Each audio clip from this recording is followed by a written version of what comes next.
ପଶ୍ଚିମବଙ୍ଗର ମନୋହର ପରିବେଶ ମଧ୍ୟରେ ଲୁଚି ରହିଛି ଏକ ସୁନ୍ଦର ରେଷ୍ଟୁରାଣ୍ଟ ଯାହାର ନାଁ ହେଉଛି ମାଟିକା।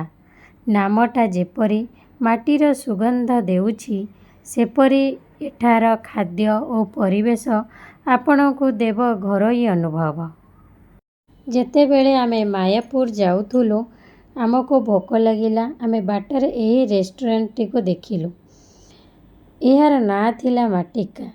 ତ ଆମେ ଭିତରେ ଯେତେବେଳେ ପଶିଗଲୁ, ସେତେବେଳେ ଏହାର ଭିତରର ଆକର୍ଷଣ ବହୁତ ସୁନ୍ଦର ଲାଗିଲା। ପ୍ରଥମ ଦୃଷ୍ଟିରେ ମାଟିକା ରେଷ୍ଟୁରାଣ୍ଟ ଆପଣଙ୍କୁ ଆକର୍ଷିତ କରିଦେବ। ପାରମ୍ପରିକ ଡିଜାଇନ, ମାଟିର ଟଚ୍ ଓ ଶାନ୍ତ ପରିବେଶ ଏହାକୁ ଏକ ଅଲଗା ପରିଚୟ ଦେଇଛି। ଭିତରକୁ ପ୍ରବେଶ କରିଲେ ଆପଣ ଅନୁଭବ କରିବେ ଏକ ଅଲଗା ସଂସ୍କୃତିର ସ୍ପର୍ଶ।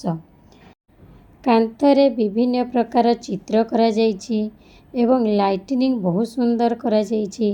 ପାରମ୍ପରିକ ସଜାବଟ ବି ବହୁତ ବଢ଼ିଆ ହୋଇଛି।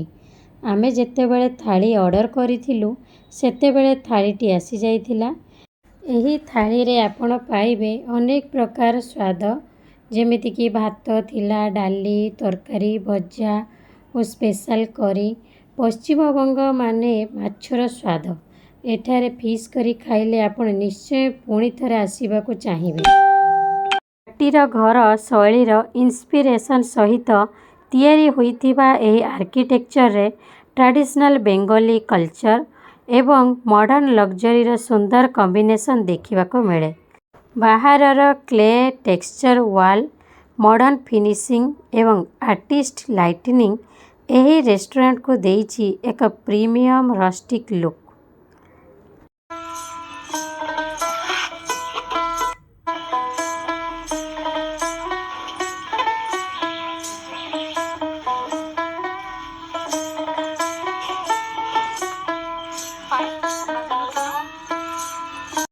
ଏଠାର ଷ୍ଟାଫ୍ ବିହେଭିୟର ଏବଂ ସର୍ଭିସ୍ କ୍ୱାଲିଟି ମଧ୍ୟ ଅତ୍ୟନ୍ତ ଭଲ। ଏହି ଜାଗାଟି ବହୁତ ଫ୍ରେଣ୍ଡଲି ଏନଭାରମେଣ୍ଟ ଆପଣଙ୍କୁ କମ୍ଫର୍ଟେବଲ ଫିଲ୍ କରିଥାଏ।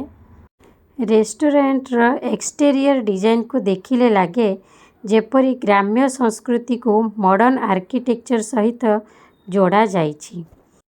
ବାହାରର ଗ୍ରୀନ୍ ପ୍ଲାଣ୍ଟସ୍ ଏବଂ ଓପେନ୍ ସିଟିଂ ଏରିଆ ଆମକୁ ଆମ୍ବିଏନ୍ସକୁ ଆଉ ଅଧିକ ରିଲାକ୍ସିଂ କରିଦେଇଛି।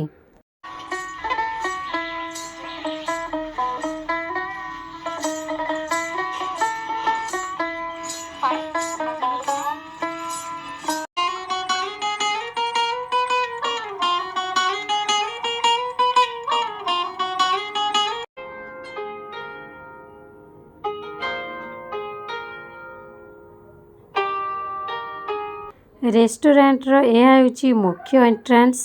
ଏହି ଏଣ୍ଟ୍ରାନ୍ସ ଏକ ରୟାଲ ଫିଲ୍ ଅନୁଭବ କରିଥାଏ। ଟ୍ରାଡିସନାଲ ଡେକୋର ଏବଂ ଆର୍ଟିଷ୍ଟିକ୍ ଏଣ୍ଟ୍ରାନ୍ସ ଡିଜାଇନ ଯୋଗୁଁ ଲୋକମାନଙ୍କୁ ଫଟୋ ନେବାକୁ ବାଧ୍ୟ କରିଛି। ମୁଁ ଏହି ଜାଗାରେ ବହୁତ ସ୍ନାପ୍ ନେଇଛି, ଯାହାକି ଫେସବୁକରେ ସବୁ ସେୟାର ମଧ୍ୟ କରିଛି।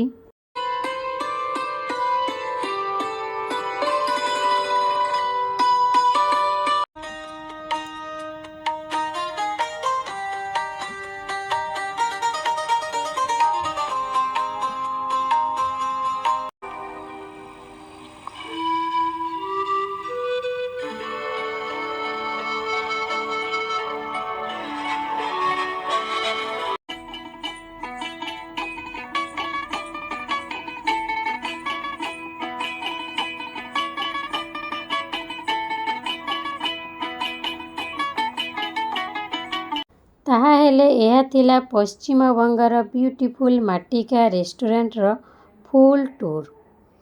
ଆମକୁ ତ ଏହି ରେଷ୍ଟୁରାଣ୍ଟଟି ବହୁତ ହି ଭଲ ଲାଗିଲା। ଆପଣମାନଙ୍କୁ କେମିତି ଲାଗିଲା ତାହା ଆପଣ ଭିଡ଼ିଓ ମାଧ୍ୟମରେ ଜଣାଇବେ। ଭିଡ଼ିଓଟି ଭଲ ଲାଗିଥିଲେ ଲାଇକ୍, ସେୟାର ଏବଂ ସବସ୍କ୍ରାଇବ୍ କରିବାକୁ ଭୁଲିବେ ନାହିଁ। ଆଜି ପାଇଁ ଏଇଠି ରହୁଛି। ପୁଣି ନେକ୍ସଟ ଭିଡ଼ିଓ ନେଇକରି ଆସିବି। ଧନ୍ୟବାଦ।